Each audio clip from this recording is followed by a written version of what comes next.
Hi everyone, I hope you're having a wonderful day so far. I want to start out by wishing you all a very happy Mother's Day. Now you're probably watching this footage a couple days after Mother's Day, but it's Mother's Day here now. It's about 6:30 in the morning and it's such a beautiful morning. The birds are singing, there's not too much traffic out yet, and what I want to do this morning is a little bit of mom therapy and things for my mom. So yesterday I was down at a local nursery and I saw that they had a Tricolor Beech, and this is a tree that I've been wanting to purchase for a really long time. And so I thought, you know what, I'm gonna go ahead and buy myself a Mother's Day present. I'll just tell my husband to hold off on any hanging baskets or anything like that. I'd much rather have a tree. And I went and purchased it. So I'm gonna plant that tree today, and then I also want to harvest a bucket of blooms for my mom to make her a hand-tied bouquet for Mother's Day. And I wanted to show you that because we planted these apple blossom snapdragons together. And you might even remember I specifically said I wasn't going to pinch this round of snaps because I needed them for something special. Well, this is the special thing I needed them for. And you know, with the weather and everything, you can never be completely sure if things will bloom exactly when you want them, but I'm just so thankful that these apple blossoms did bloom in time for Mother's Day. So I'm gonna do a hand-tied bouquet of the snaps, allium, Solomon seal, some viburnum, and I probably need to get my daffodils picked right away so they can start leaching out that toxic sap, because I want to stick in some of those as well. And then I think I'll end the video with just a small bit of footage I took the other day at Longwood Gardens when I went to see the tulips. So let's just get started and have some garden mom therapy together. So here's a closer look at the Tricolor Beech before we get it planted. And I just feel like there's nothing like these leaves. So what these guys like, at least in my area, is a little protection from the sun in the afternoon.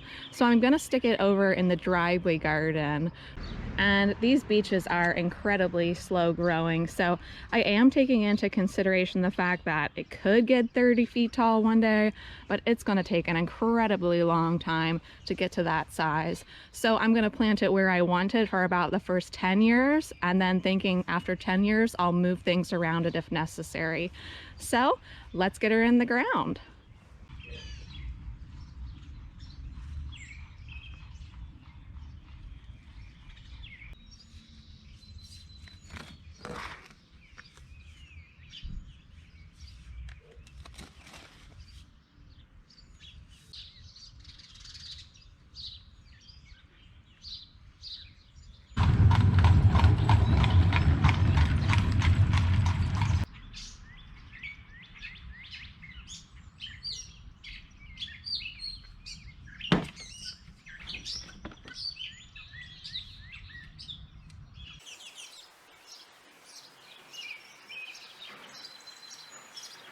Well guys, I think it turned out really, really beautiful. I'm so excited to have this color over here in the driveway garden. And I think I might make this a tree where maybe my daughter and I can take a picture near it every year. Since it is so slow growing, it'll really be fun to see her grow. She's a young teenager now.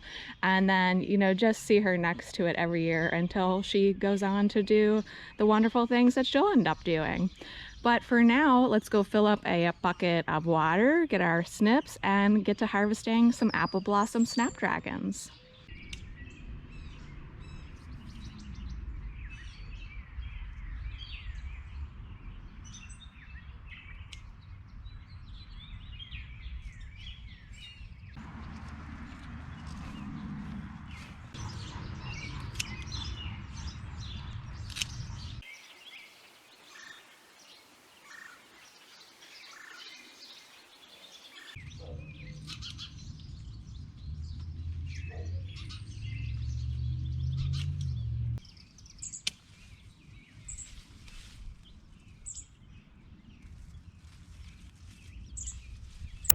All right, guys, well, I decided to take a bit of a coffee break. It is Mother's Day after all, But I thought I would touch on just warm versus cool tones in floral arranging, just in case that's a concept that might be new to you and it might be helpful when you're designing.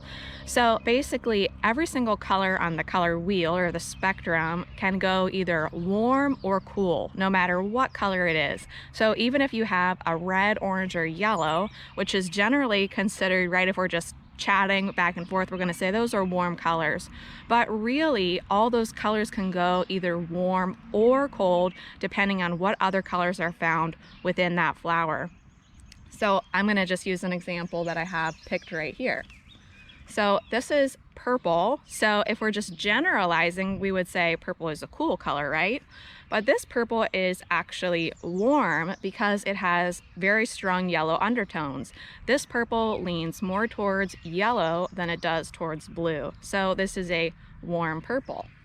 Let's take a look at one of these alliums.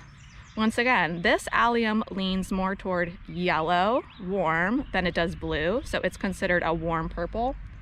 However, this columbine, if we take a look at this is definitely going more towards blue, right? So this is technically a cool purple.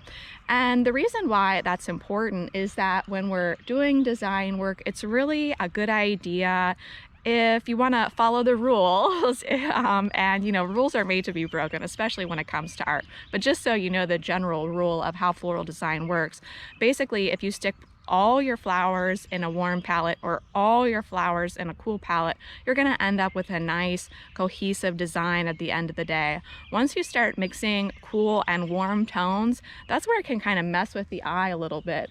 So let me show you a for instance. And guys, I don't have a flip screen on my camera, so I'm hoping you can see this. But here we have a yellow tulip, and this yellow leans more toward yellow, warm yellow. So if I pair it with the allium here and the dame's rocket, all these things work really good together because they're all warm. But what happens if maybe I stick in something that is cool? It kind of almost doesn't look right, it really kind of breaks it up. It breaks your eye for some reason. So, it's just something to think about. And once again, I am definitely not a rule follower when it comes to floral design, but I think it is helpful to just know that there are warm and cool tones out there. And especially if you're just trying to get a design done really quickly, or maybe you're struggling, your designs just aren't really coming together color-wise for you, take a look and see if you have kind of this large mix of warm and cool colors, and instead try doing one that's just all cool and just one that's all warm, and see if then you're more happy with how things look at the end of the day. All right, so that's that. Now let's design these and take them to my mom. All right, guys, so here's what it's looking like. It's almost done. I thought I'd show it to you before I cut the stems. I've already done a video on how to make a hand-tied bouquet, so I'll link that in the description section. But I just wanted to show you that I did go ahead and leave out the columbine. I didn't put in any viburnum. I think it looks nice just like this. And I'm just so glad that my apple blossom experiment came to fruition. So let's get these in the vase. Well, I'm very happy with that. I did use in here what I would consider a bridge color, which is almost a color that could go either warm or cool, which is this salvia. And I'm not sure if it will pick it up in my camera, but parts of the salvia lean a little more yellow and parts of it lean a little more cool. So because I've added that color into the bouquet, I actually think it would be all right to go ahead and add in the columbine if we want. And it does have a yellow center. So let's add it in and see what we think. To my eye, that columbine is still too cool. So I am gonna go ahead and pull it out. But this is just really a matter of personal preference too. So please do whatever you like and whatever brings you joy.